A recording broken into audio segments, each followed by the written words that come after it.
Rex, yeah, I'm fed up with a lot of this talk. A lot of it's garbage, you know. The commentator on the end of that bit of footage there said it spoiled what was a good game. I don't think anyone that was at the game thought it was spoiled. It was two guys, two big men. They've been in the thick of a test match representing their countries, and they got stuck into it on the way off. Now, I don't condone it, but I know how the adrenaline can pump and how you can get involved. Let me give you a few statistics on rugby league at the moment, and we'll talk about roughness and dirty play, if you like. Rugby league has got a self-regulating system right at this particular moment.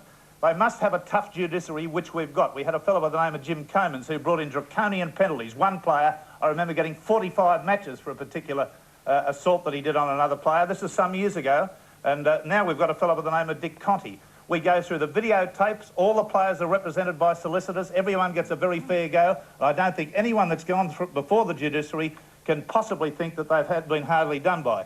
Let me tell you a few things about the Winfield Cup, which is the 16-team competition that we have going around up here. We've got a team from Brisbane, we've got from Canberra, we go down to Newcastle, we've got them from all over the place, 16 teams. Now, of those 16 teams, they run a first, reserve and under-21 side every week. That's 36 players, 3 lots of 13, 36, plus replacements, about maybe 44, 45 players on a weekend get a run. That's roughly 700 players. 700 players go around every weekend. They play 22 rounds of football. So let me just tell you what the statistic is, and I did work this out the other day because I realised there'd be some do-gooders that wanted to change the image of rugby league. There is 0.15% of players sent from the field. 0.15. 0.15. Let me reiterate it. That's sent from the field on any given day that there's rugby league played in Sydney in the Winfield Cup. Now, I rest my case. Well, Rex Mossop, I think you are inclined to say, aren't you, there's nothing wrong with a punch? I've always believed in a punch, and that's one of the things in the era in which I played.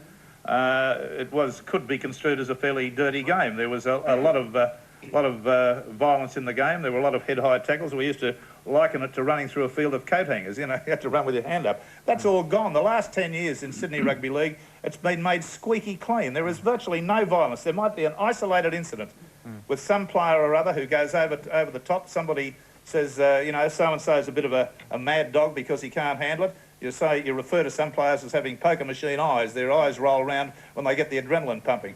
Well, those sort of people, they've been weeded out. There aren't that many of them in the game. There weren't that many in the first place, and they've been weeded right out. Peter Quinn, do you want to comment on that?